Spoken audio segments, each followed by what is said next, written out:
When I think about the three pillars of something that would be your anchor, a foundation to drive you into the future, to live a big dream, to live a big life, a mindset, what you think about, you bring about.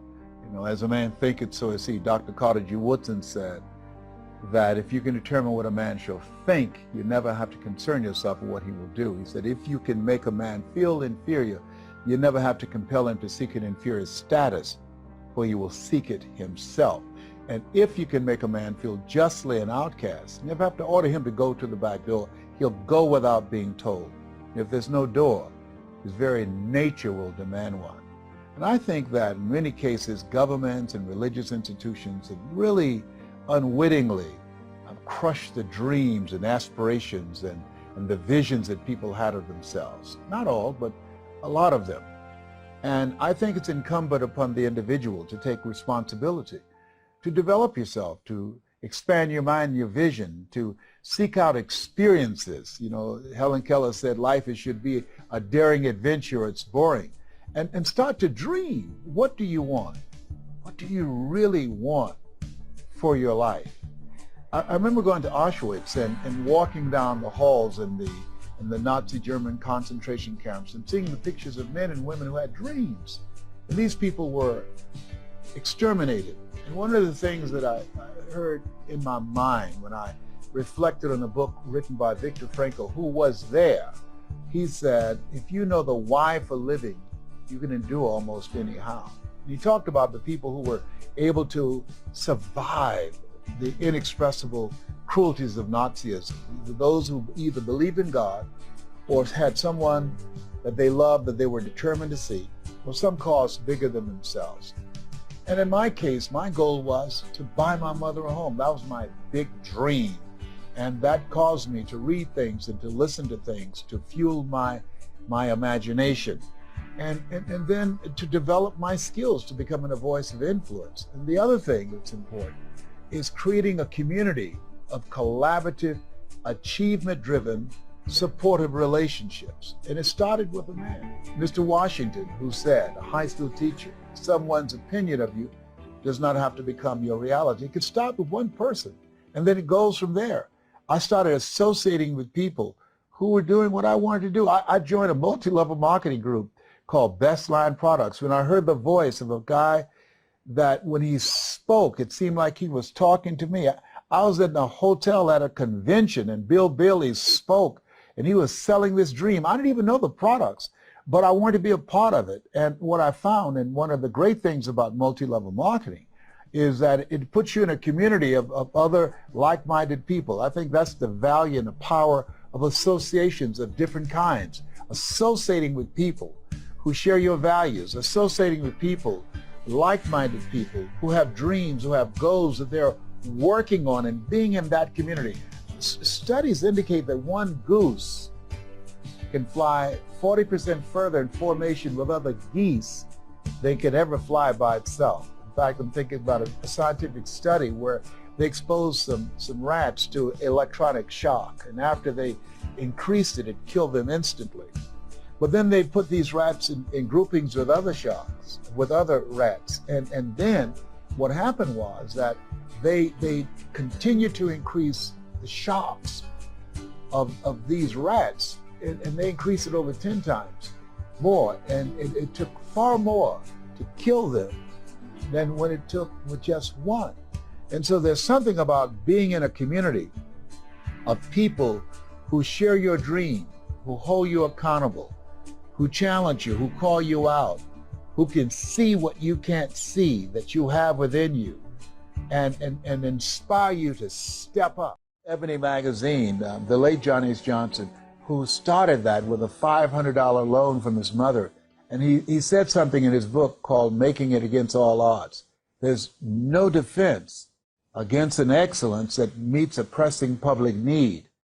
And I suggest to you, one, work on yourself. To me, I think there are three pillars of what's required in order to carve out your place in this global economy. There are many steps, but there are three that I think that's indispensable. One is working on your mind.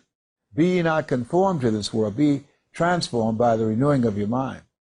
The second is of having a mindset and willing to discipline yourself, to make the sacrifice, to engage in ongoing self-study for self-growth and development, developing your communication skills. I can hear Mr. Washington now say, Mr. Brown, develop your communication skills, because once you open your mouth, you tell the world who you are. Nelson Mandela said, if you speak from your mind, you speak in a language that a man can understand.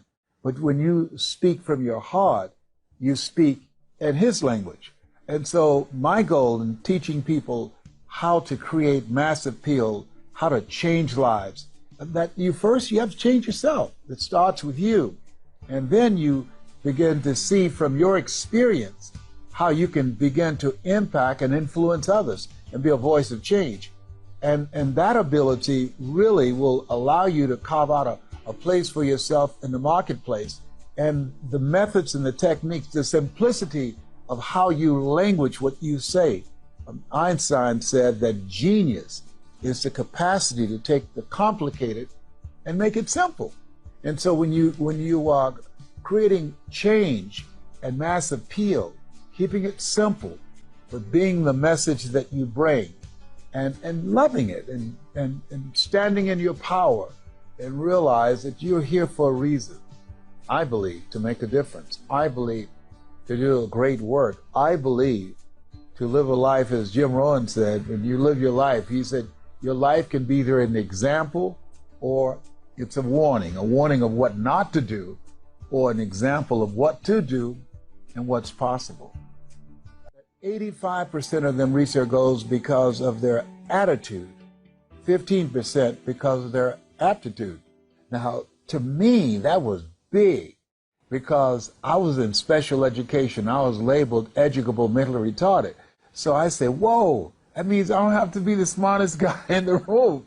That if I have a winner's attitude, that I've got a shot, that I could make it, that I don't have to live a life of being average. I wanted to live a life of meaning, of purpose. Being adopted, I wanted to do something for my mother. And so by listening to motivational messages and reading on a regular basis, it really taught me the value of using your time to work on yourself, to develop yourself, to really restructure your belief system for what was possible for you. It really expanded my vision of myself. And so to me, that's what it means about mass appeal, because I was working on myself. Then I started sharing it with others, and I noticed a difference in them. And I shared with them the things that I was doing because they saw the difference in me. And it's been said that a career is something you love so much you do it for nothing, but you do it so well that people will pay you to do it. So as I talked with and shared with my friends what I was doing and what was possible for them, I eventually evolved into this life of where I am. And as a result, I carved out a market for myself. And because this is my passion, this is what I've spent the majority of my life doing, I've developed a level of expertise, a level of strength and power and reputation in this area that created a demand for myself. To me, one of the most important things and the first step in changing lives is to have a program for yourself. When I started on this path, that was what my goal was to change me. Given my circumstances, I think that, psychologists say that we create a mental blueprint between the ages of 1 and 5, that between that time we determine what's available for us and what's not available for us. And so given my circumstances, being born in an abandoned building on a floor in a poor section of Miami, Florida, I became interested in a path of developing myself. I remember shining the shoes of Mr. Sidursky, this man that my mother worked for, very wealthy on Miami Beach. She cleaned his home and she cooked for the family and kept the children. And he listened to motivational messages. Unbeknownst to me, that was programming my mind, and it created a thirst within me to get on this path. I remember listening to Earl Nightingale, who said, you don't get in life what you want, you get in life what you are. And so to me, reading became an out. It became a tool that I used to develop myself. And not just reading for enjoyment, but reading for personal growth, reading to look at those things that I read and to apply them in my lives. And I would read sometimes at night from 60, 100 pages a night, sometimes a whole book. And then I would underline the book and I would think about them, I would memorize them, and then I would apply them. I would try them out. Because one of the things he said, they did a study of some top achievers and leaders around the world, over 3,000, to find out what was the common denominator among them that enabled them to reach their goals. How does one accelerate learning? And so for years I would share with my service business clients early on, when I went from dead broke carpet cleaner to learning how to make that business work, then taking, wow, I figured out a bunch of things that work, and now how do I share them with other people? And I'm definitely afraid of speaking, so I don't want to go speak, and then I would force myself to be in situations where I had to present, although I was a nervous wreck. And then I started going to Toastmasters, and that was incredibly beneficial.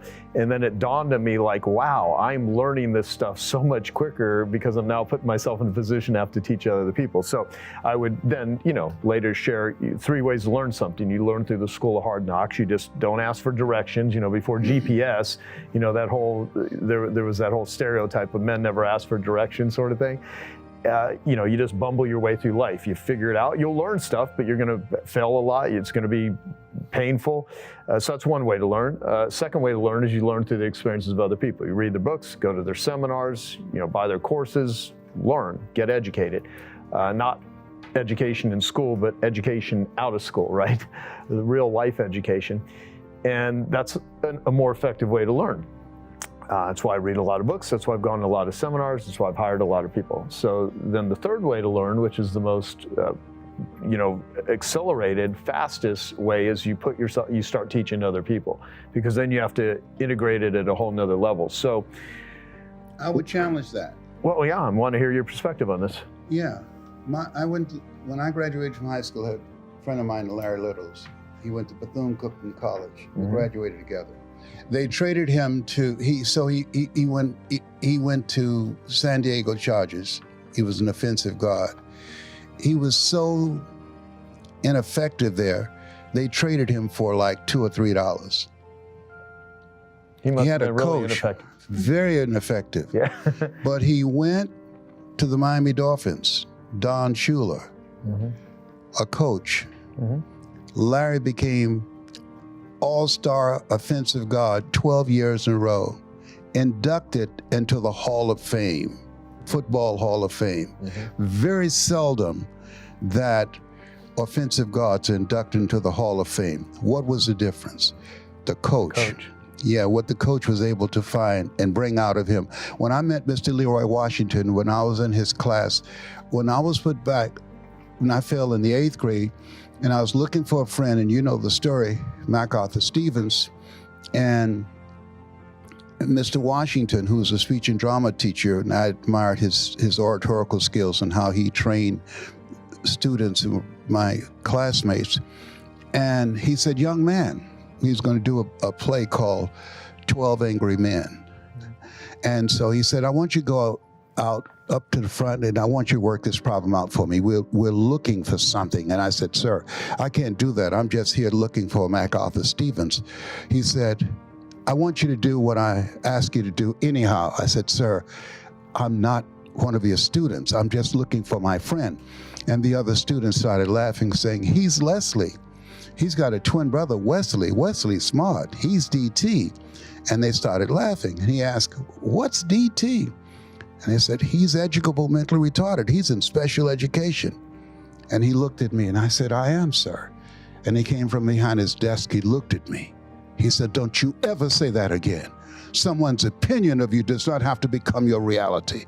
Do you hear me? And I said, yes, sir.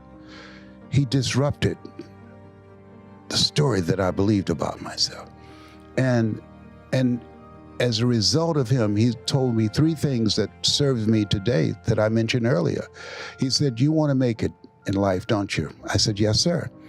He said, number 1, develop your mind. You don't get in life what you want, you get in life what you are. He said, I want you to listen to this. He gave me Earl Nightingale, the strangest secret in the world. Wow. He says, number 2, practice the principle of OQP, only quality people. The award-winning, Academy Award winner, Sidney Poitier, he wrote a book called The Measure of a Man. He said, when you go for a walk with someone, something happens without being spoken. Either you adjust to their pace or they adjust to your pace. Whose pace have you adjusted to? We're earned within $2,000 to $3,000 of our closest friends. When I found that out, I got all my broke friends out of my life. I said, y'all gotta go. Don't go away mad, but y'all gotta go. And the other thing he said, Mr. Brown, develop your communication skills, because once you open your mouth, you tell the world who you are. Yeah. And where's James? James, yeah. Questions of what he said is very important. I did a presentation for a major pharmaceutical company, and when I was getting ready to leave, I saw a sign that said danger zone, and all of these people lined up to go into this room, do a presentation. And I came in and I was curious to find out what was going on. And so there were doctors in the room. I was the only one that was not a doctor except people in the hotel. And so, and this conference was teaching doctors how to communicate with their patients to encourage them to take their hypertension medication. And if they don't, they will have a stroke, or they can suffer an aneurysm, or heart disease. And so I was seated next to the CEO. And he came in late. I said, excuse me, sir. I said, you're the CEO? He said, yeah. I said, do you have hypertension? He said, yes, and I touched him slightly on his leg. Doctors who touch their patients reduce their chances of having a malpractice suit filed against them by 37%. I said, you have hypertension? He said, yes. I asked him, why do you take your medication? He said, I want to live. Then why do you have a fear-based campaign?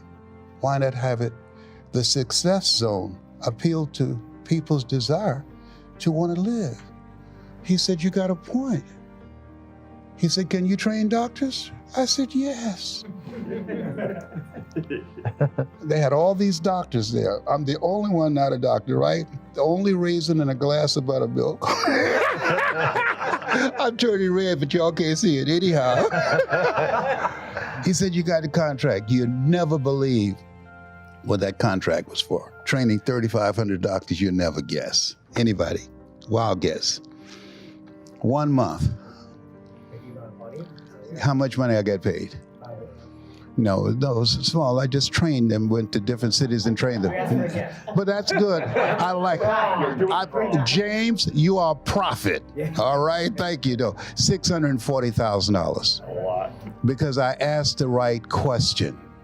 I didn't try and sell myself on it. Everybody, you've heard the expression, you can take a horse to the water, but you can't make him drink, right? What we do as coaches and as speakers, we create the want. If you know how to effectively communicate and ask the right questions, then they will want to do business with you.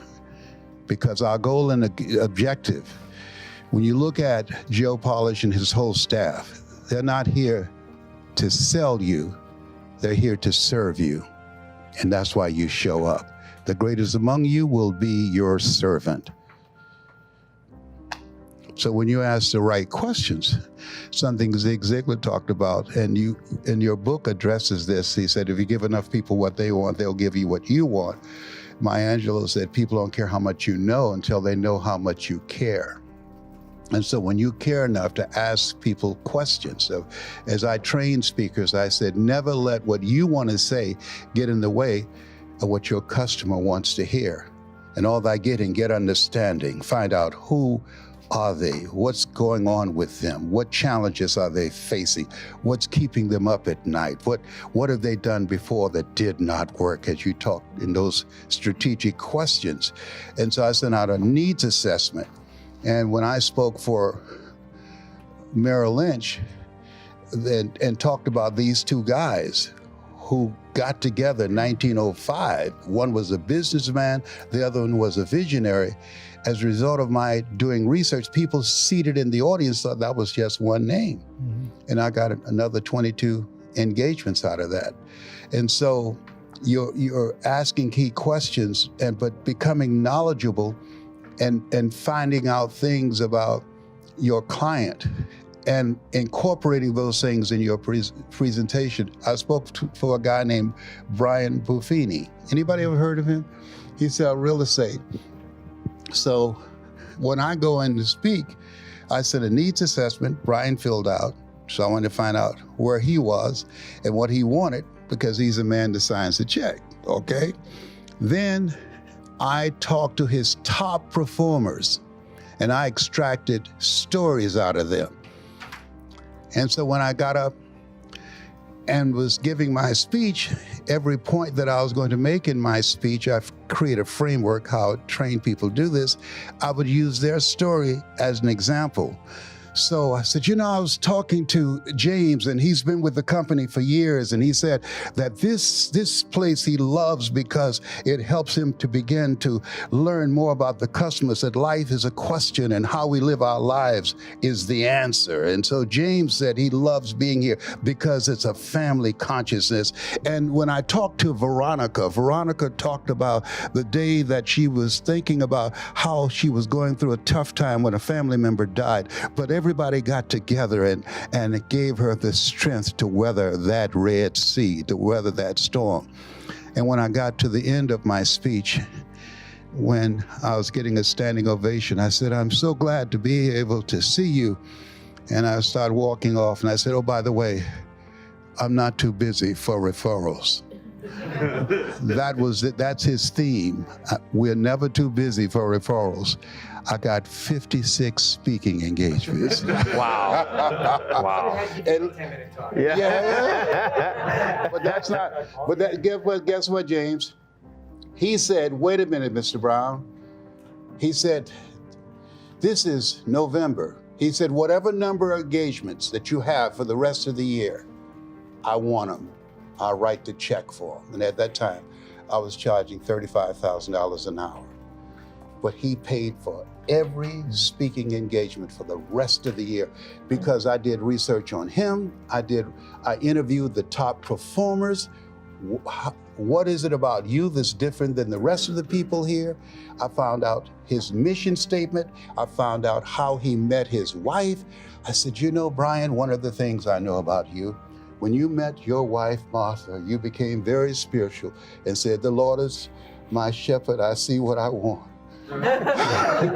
So complimenting his wife, I did research on him and his people, and the people that came in the room that I interviewed them individually and used their story. They're saying, oh my God, when I would use their story, they start hunching me. He's talking about me, And all of those things, you put those elements in, it's different than just going out doing an information dump. If information could change people, everybody would be skinny, rich, and happy. They can Google information. They bring us in. You ask the right questions, you can create an experience. Oliver Wendell Holmes said that once a man or woman's mind has been expanded with an idea, concept, or experience, it can never be satisfied to going back to where it was. And when we look at what this experience that we're going through right now, it's giving us a larger vision of ourselves and allowing us to navigate all the things that we're facing right now.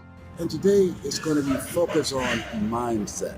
See, at the end of the day, if you don't get in life what you want, you get in life what you are.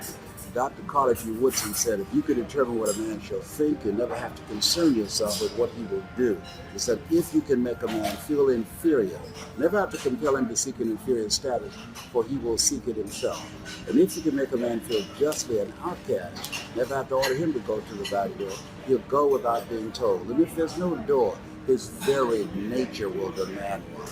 Well, what we're going to do is help people to change what I call the private voice, that subconscious mind that has been given to us by the world, and how to begin to overcome that negative thinking that's caused most of us to sabotage ourselves unconsciously. It's going to be a day focused on that, beginning to restructure the thinking and give people a vision of themselves beyond their circumstances and mental conditions. I'm excited about this experience and what we're going to provide, and we're going to be keeping you informed as the day progresses. You've been speaking now, what, 52 years. 52 years speaking. What were some of the early circumstances you had to maneuver early in your career to get you to start building a platform for yourself so people can start picking you out and hearing about you? Well, when I first saw a infomercial with Tony Robbins, I said, I got a story too. You know, he had this infomercial called Personal Power. And Gunther Rinker and those guys, they spent millions of dollars promoting him around the world, that every hour you would see a Tony Robbins infomercial. So I sent them one of my DVDs, and they responded saying, you got an inspiring story, but you're black. Dang. And we don't believe that America's ready for a black Wow, they straight up speaker. said like that. Straight up. And so I sent them a letter back saying, thank you very much for reminding me that I'm black. I never would have known that if you hadn't told me. I said, I'll see you from the top. And so I decided that we were going to go forward, even though we did not have millions of dollars from an investor to get national and global attention. That part of what we do in training speakers. The goal is to make what you do in terms of your presentation so powerful, so impactful, that you cannot be ignored, that people would want to hear more of what it is that you share, and the word will go out that, hey, I heard this guy or I heard this young lady, and they really impacted my life. And so I just said, I'm coming in this space, and my goal is not to be a player. My goal is to be a dominant player up in here. Take no prisoners and eat the wounded. Yum, yum, yum, yum. So I'm hearing prejudice and racial bias. I'm hearing exposure because there wasn't a budget to get you out there. So those are the things you had to maneuver and change. What would you say also some of the things that haven't changed? It's some universal truths to getting your message out there, to leading a movement. What things haven't changed? The prejudice. It hasn't changed still. No, absolutely not. Okay. Well, first of all, that's going to always be with us. Okay. Yeah. What's most important is not focusing on the things that are designed to hold you back and destroy your sense of self. There you go. What's most important is your focus on you. How are you going to deal with this? What am I going to do with this? That's what I'm always asking myself. This requires a new set of skills. How is it that I can become so impactful that a guy will say, you know what? I know he's black, but I don't give a damn about his paint job. He can help us make some money. So to me, life, it's not fair that birds eat worms, but they do. Yeah. So life is not fair, and it's very unfair. And so there are systems that are put in place. I mean, this is the name of the game. You are in a culture that you're treated less than, and you have barriers and various things systematically that are designed to hold you back. Yeah. And so our goal is to focus on the solution, to focus on, I'm going to get through this, having that mindset of being a no matter what person. Yeah. No matter what you put in front of me, I'm going to find a way to get through this. That's the name of the game. Yeah. That's the opportunity. It's something that if we focus on that, we focus on finding the solutions, then other things come out of that. People say opportunity knocks on every door. I don't believe that. I believe that opportunity stands by silently, waiting for you to recognize it. And so I'll never forget, this news host was interviewing me and said, I see the majority of your clients are white. Shouldn't you be talking to black people given their condition? I said, no. He said, why not? I said, black people aren't the ones that's putting systems together to hold people back like me. I said, when you feel inferior to someone, you do everything you can not to have to compete with them. I said, people who look like you need what I got. He turned red as a cherry in a glass of milk. He didn't expect that. I said, come on, man. When you know who you are, you welcome competition. You say, bring it on. Yeah. So everybody, I believe, they have their own stuff that they have to deal with. All of us do. And so we have to constantly realize that life is a fight for territory. And once you stop fighting for what you want, what you don't want will automatically take over. With all the stuff that's going on right now, it's been an unspoken conversation, but then in the last 4 years, they've been emboldened, the people of darkness, saying, we can come out now, it's safe. And so, but that calls for and demands that we step up. I'm reminded of you getting your first DJ job. With, Yes. Banging on the door, Mr. Butterball there, and says, I'm ready. He says, we're not hiring. But not only did you eventually get hired, but when it's time for you to step in as a DJ, you already had your intro already prepared and ready to roll. Yes, absolutely. I teach that it's better to be prepared for an opportunity and not have one than to have an opportunity and not be prepared.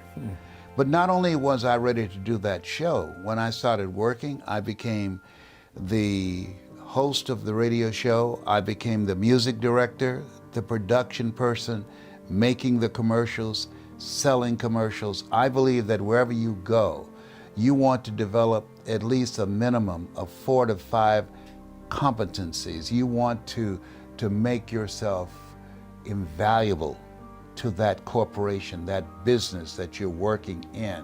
This is a time that you have to expand or you are expendable. That if you go work for any major corporation right now, they require that you know at least 5 different positions. So if someone does not come in, you can step in there and take over for them. Brown is in the house, the School of Greatness, my friend who has been around for 75 years young, who you told me just before we got on here. You've been fighting cancer for 27 years. You've been widely known as one of the most inspirational, motivational speakers in the world, helping Fortune 500 companies to small business owners to everyone in between really tap into their greatness. You're an inspiration to myself and so many people. And you've got a book called You've Got to Be Hungry that's out right now that is doing incredibly well, and it's 20 years in the making. And I'm curious, we've been talking just before this, which we'll add in the interview, about racial injustice, which you've been a big proponent of speaking out against for many years, and your time working in Ohio, in government, and your time working in radio, as a speaker, as all these different areas of your life. But you've just been through a lot personally of challenges in your life. From, we have a similar story of growing up dyslexic, with learning disabilities, with challenges in school. I remember the story you shared in our last interview in 2017 about, teachers just calling you dumb and things like this. I feel very connected to that story because of my experiences in school. And yet you've overcome so many challenges in your 75 young years. Can you share the biggest challenge you've had to overcome? The biggest challenge I had to overcome, and it's a continuous challenge, is allowing myself to see myself beyond my circumstances and mental conditioning, to live out of my imagination rather than my history.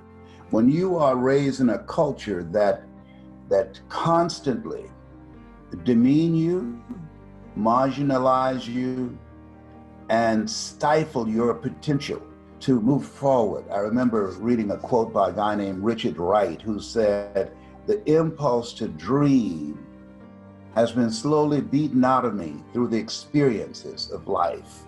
So just imagine in 1963, when I graduated from high school, now that's a long time ago. My grandson said, Grandpa, how old are you? And I said, 75. He said, you are old.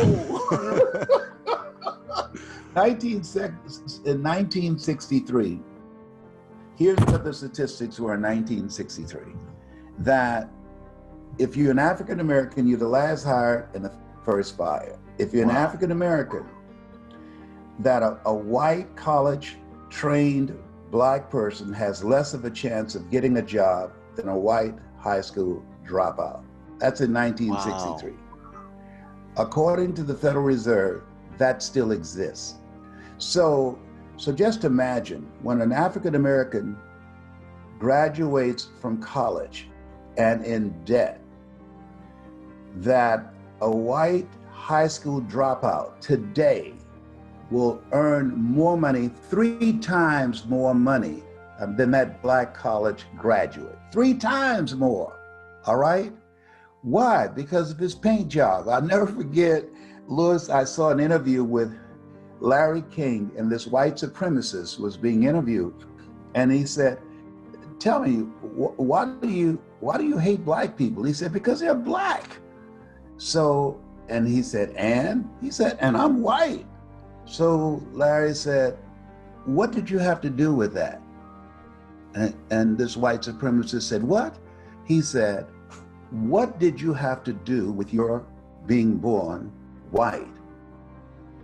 And he didn't have an answer. He just got quiet. And Larry, in that question, that strategic question, it created an aha moment, hopefully, for that young man. I saw this video yesterday. This lady said, I've got grandchildren. I hate y'all, and I'm teaching my grandchildren to hate you too. Wow.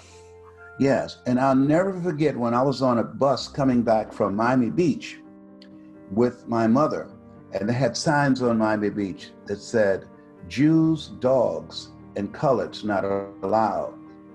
And so I asked my mother, I said, Mama, why do they hate us so much? And she said, Leslie, I don't know, but don't you ever be like them. Don't you ever be like them. God is love, and he who dwelleth in love dwelleth in God, and God in them. You love people regardless of how they treat you. That grabbed me, because when she could have very easily, because of the experiences that she'd had, that taught me to be hateful, because hatred is taught. It's people not born with that. And a little boy asked me, a second grader, what do you mean by you gotta be hungry? I said, the greatness within the win. I said, when the average person start out in life, they don't realize the odds are stacked against them. And you have got to call on everything in you to get ahead. I said, how old are you? He said, 7. I said, when I was 5 years old, I was downtown Miami, and it was like 95 degrees. And I ran to a water fountain. I was with my mother. The neighbor said, Mamie, we can watch the other 6, but you're gonna have to take Leslie with you because he's a little touched in the head. So they didn't want to keep me. So I let my mother's dress go.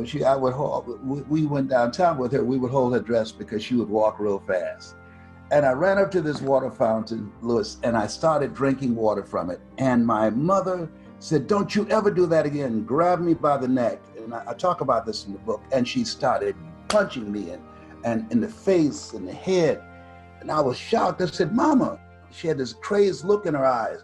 I said, it's me, it's me, Mama. And all of a sudden, a white police officer came by and he said, okay, he had a billy club in his hand. You can stop beating that little boy now. I won't have to beat him. And he looked at me as I was crying and just laughed. Wow. As he walked away. And my mother, she grabbed me and I was crying and she said, Leslie, I'm so sorry. But when I saw the redness in his face and how he had his billy club out and he was coming to beat you with it, she said, I had to do something to distract him. She said, because had he hit you with that billy club, he would have had to kill me. Oh and my I left gosh. you and your brothers and sisters to fend for yourselves. You have no relatives. And at that moment, 5, I knew that there was 2 worlds. I was in a world where I was limited, where I could, what water fountain I could drink from. When we got on the bus, there would be seats up front, and there would be a yellow line, and there were standing room in the back where Black people were seated, and Mama would say, "Keep moving." I said, "Mama, there are seats up here." Did you hear me say, "Keep moving, keep moving"? So when you are in that kind of environment where you are judged based upon nothing other than the color of your skin, that's very humiliating. I had another experience that that really tilted the scale for me being the person that I am. And because I love my mother, I'm a mama's boy. I always say this is the Mrs. Mamie Brown's baby boy.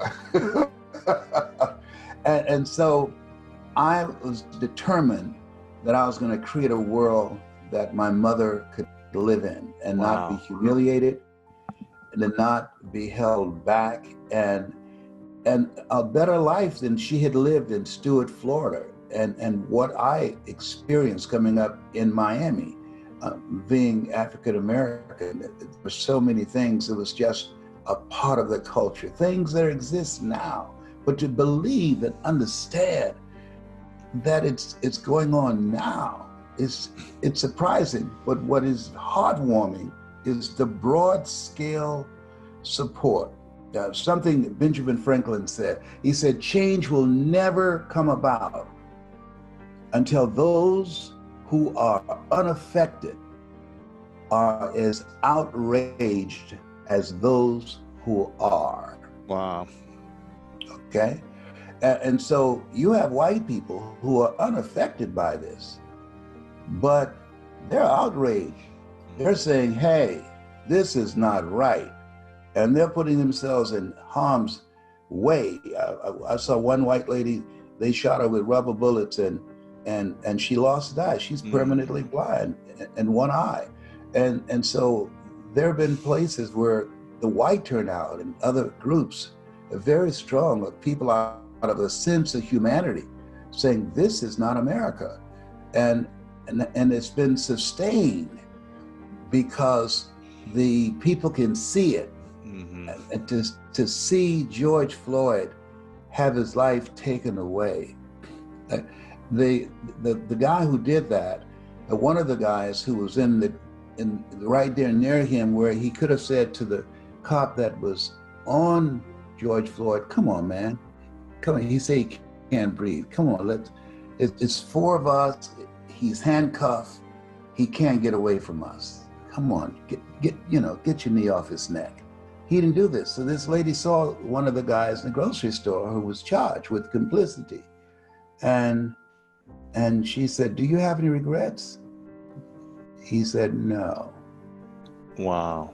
No. So therefore, he thought it was okay to take this guy's life for a $20 counterfeit bill that they found not to be counterfeit. So to lose your life and someone say, when you are asked, "Do you have any regrets?" and you say, "No." Man, let me tell you something, that's heavy. That says a lot. Yeah. Do you feel like we haven't really progressed that much at all? Or is there progress? No, I think there's been great progress. There's no question about that. No question. You just have people who, this is for the first time under this leadership that we have, feel comfortable coming out. So there are people that this level of hatred has been instilled and passed on generation after generation after generation. What makes it seem so pervasive and so dominant has been the exposure. It's never been exposed like this. The internet, that's why North Korea and various dictatorships don't allow media to have the right to expose things, the inequities and the unlawful behavior in their country, including our country. Had it not been for the internet, we would not know about this, because the television executives had a meeting after the Rodney King riots and say, when something like this happens again, we will not show it. Wow. We will just report it. Okay, so, but the internet, because of the telephones, now these cops who've been getting away with murder, they can't just get away with it. Although even when they go to court, 93.9% get off, never go to court. And of those who are indicted, maybe around 2% are sentenced and found guilty, because the judge and the prosecuting attorney is on the side of that officer. So well, I feel like they can always make a case, I guess, for, well, he was attacking me, and this is in the law on how we can defend ourselves as police, right? When they asked the cops, why did you beat this guy that I said, this man served our country in Vietnam. He should not be treated like that. He was holding a baby. And they said he was fighting with one hand. And okay, come on. When I was on the air, and this is in the 80s, I editorialized against police brutality and deadly use of force. They said he had a threatening stance, so I shot him. One guy I'll never forget, he was in a car and police approached the car and they shot him 5 times. And they said he held his hand up, even though he didn't see a gun, but he moved his finger and he thought that he had a gun. And so they killed him and they got off with it. So they come up with any type of flimsy excuse. I thought my life was in danger. Like the guy here in Atlanta was shot 5 times in the back, and they said that thought he was going to turn around and shoot with a taser. And the truth of the matter is that cop was mad because his taser was taken away from him. So he pumped 5 bullets in him. So no, there will not be a trial here. This is taking place now. And so that level of madness and lack of value for human life, it's deep in the culture, but how did you personally overcome so much from racism as a young child when your mother essentially had to beat the crap out of you in order to defend you from the police beating you up even more, to not being able to sit anywhere on the bus that you wanted to go on, to just having the challenges at school, to your career? How did you personally learn the skills to overcome so many challenges in the world, in your internal mind and world, and in life? The title of the book, You've Got to Be Hungry, the greatness within to win. Greatness comes out of adversity. And the defining moment for me was when my mother was working for a lady named Miss Harris. I was responsible for cleaning some spots off the floor. My mother was called by Miss Harris. She said, Mamie, I want you to go in another room and find a hat that I'm looking for, the one I had 3 Sundays ago. And when my mother went in that room, I heard a slapping sound. I heard my mother clapping her hands. And I said, Mama, I was curious. I said, why are you clapping your hands? She said, don't you worry, Leslie. You just keep on doing what you're doing and get those spots up off the floor. Then she came out of the room and she said, Miss Harris, I don't see it in there. So she said, well, go in this other room. And Mama went in the other room, and sure enough, she started clapping her hands again. And I said, Mama. She said, what? She was aggravated now. I said, why are you clapping your hands? She said, didn't I tell you to do what you're supposed to do? But at that moment, Ms. Harris came over and she stood over me. She said, I can tell you why she's clapping her hands.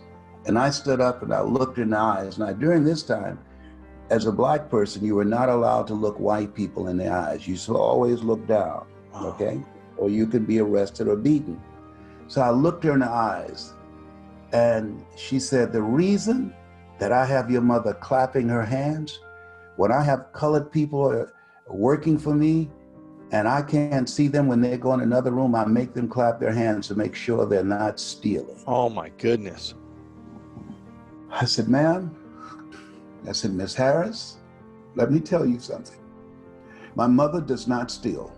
When she talk about you and your family, she say, I work for Miss Harris, and she talk about our children, and she knows all your children's names and their birthday.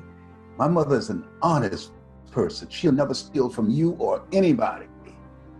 And she was so shocked that she just looked at me and she just turned and walked out of the room.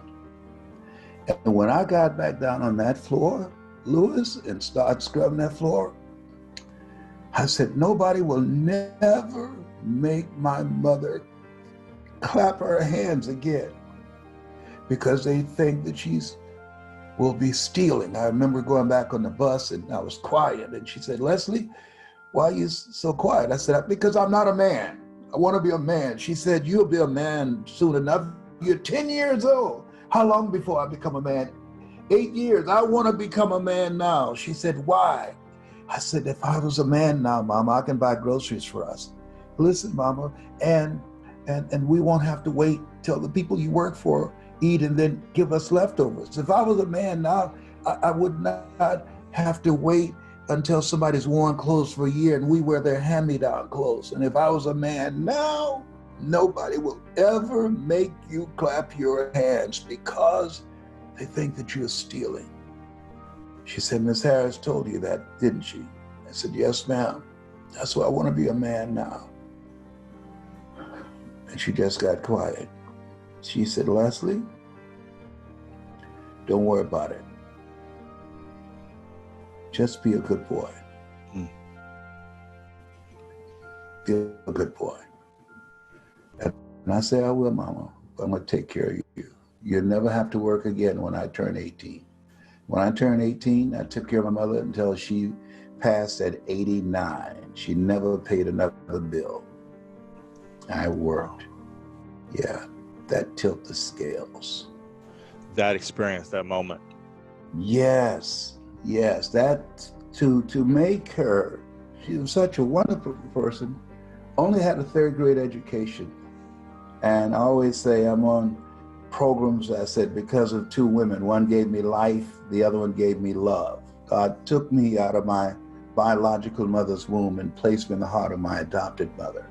So she was quite a woman. Yes, she was. I'm a mama's boy, as you can detect.